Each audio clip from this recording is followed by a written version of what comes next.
वालों से मैं कहना चाहता हूं कि जीवन में बिना विचारे जो करे सो पाछे पछताए, काम बिगाड़े आपनों रे जगत में होत हंसाए। बच्चों, संसार में ये महत्वपूर्ण है, बिना विचारे कभी कोई काम नहीं करना चाहिए। इसका उदाहरण मैं विश्व का सबसे बड़ा उदाहरण है रामायण से दे देता हूं आपको। शूर्पणखा का नाक कट गया और वो चिल्लाती चिल्लाती अपने भाई के पास में गई, रावण के पास में, जो उस समय का सबसे बलशाली व्यक्ति था, बुद्धिमान था, ऐसी कोई बात नहीं है। लेकिन शूर्पणखा ने जैसे उसके कान भरे, बोले तेरी बहन का नाक कट गया और तू महाबली बनता फिर रहा है, तू यहां बैठा है, वो दो तपस्वियों ने तेरी बहन का नाक काट दिया। मैं एक क्वेश्चन करता हूं यहां पर, यदि रावण ने थोड़ा सा भी विचार कर लिया होता कि नाक कटने का कारण क्या है, अपनी बहन से पूछ लिया होता, तो शायद इतने बड़े महासंग्राम की आवश्यकता नहीं पड़ती। और जिसका अपन उदाहरण देते हैं वो एक सीख में बदल सकता था। लेकिन रावण ने आओ देखा न ताओ, 1 मिनट के अंदर बिना सोचे समझे डिसीजन कर लिया। उसने मेरी बहन का नाक काटा है, मैं उसको वंश को काट दूंगा। उसको पता ही नहीं था कि अपन अभिमान में बोल रहे हैं। लेसन बहुत बड़ा है बच्चों, लेसन बहुत बड़ा है मित्रों। बिना विचारे कभी काम मत करना जीवन में, यहां से जाने के बाद भी।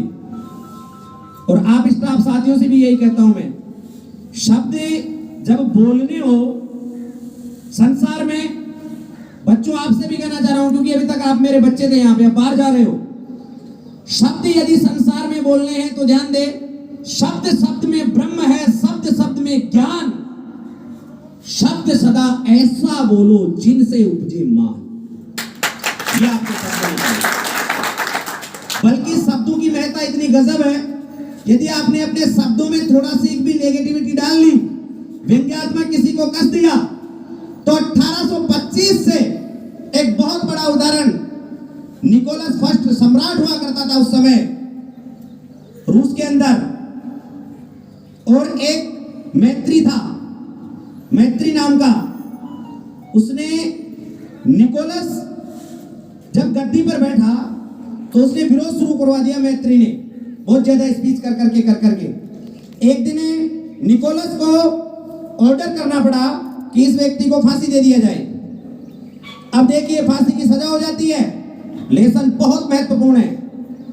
जब फांसी पे लटकाया जाता है तो रस्सी बीच में से टूट जाती है, और वो जो तख्ता हटाया जाता है, फांसी पे चढ़ाया जाता है, तख्ते को नीचे से हटाया जाता है, तो वहां पर वो गिरता है, गिर के थोड़ा खड़ा हो जाता है। उस समय ये कहते थे, एक नियम था कि यदि किसी व्यक्ति को फांसी देते टाइम रस्सी टूट गई तो भगवान ने उसको माफ कर दिया। अब ये सम्राट थे जिन्होंने फांसी दी थी, उसके पास में उसका संदेश वाहक भगा, घबराया हुआ जाके बोला, सम्राट जी, जिस व्यक्ति को आप फांसी दिलवाना चाहते थे उसकी रस्सी टूट गई, वो मरा नहीं है, और नियमानुसार आपको माफीनामा लिखना पड़ेगा क्योंकि वो भगवान की मर्जी है। वो माफीनामा लिख ही रहे थे। उसी समय सम्राट के दिल में एक विचार आया, अब क्लाइंट है कहानी का, कि भाई उसने जब वो रस्सी वस्सी टूटी तो मैत्री ने कुछ बोला थोड़ी था। बोले बोला था, क्या बोला था? बोले रूस वालों को रस्सी नहीं बनाना आता। व्यंग्यात्मक, रूस वालों को रस्सी नहीं बनाना आता, इसलिए रस्सियां टूट जाती है। उसकी एक बड़बोलेपन की ये बात सम्राट के कानों को छू जाती है और उस माफीनामे को फाड़ देता है, और दूसरे दिन फिर ऑर्डर निकालता है कि कल रस्सी दी जाए। रस्सी इतनी अच्छी बनाई गई क्योंकि वो तो उस दिन सौभाग्य था, दूसरे दिन उसकी फांसी हो गई और मृत्यु हो गई। लेसन यह है, आपके बोलने पर आपको फांसी हो सकती है, और आपके बोलने से आप किसी की फांसी निकाल सकते हैं। यदि वह मैत्री नहीं बोलता, चुपचाप उसकी फांसी माफ हो चुकी थी, मृत्यु का कारण बन सकती है। तो अब जहां भी जा रहे हो, इतना इंपॉर्टेंट शब्द बोलना है, किसी का कोई व्यंग्यात्मक नहीं होना चाहिए। मैं यही लेसन आज के इस विदाई समारोह से आपको देना चाहता हूं।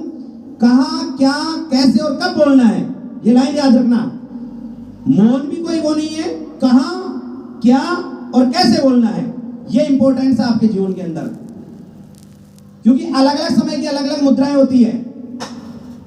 तो ये ध्यान रखना है बच्चों। हम जहां भी जा रहे हैं, अपना नाम होना चाहिए, संसार में नाम ही सब कुछ है। धन्यवाद।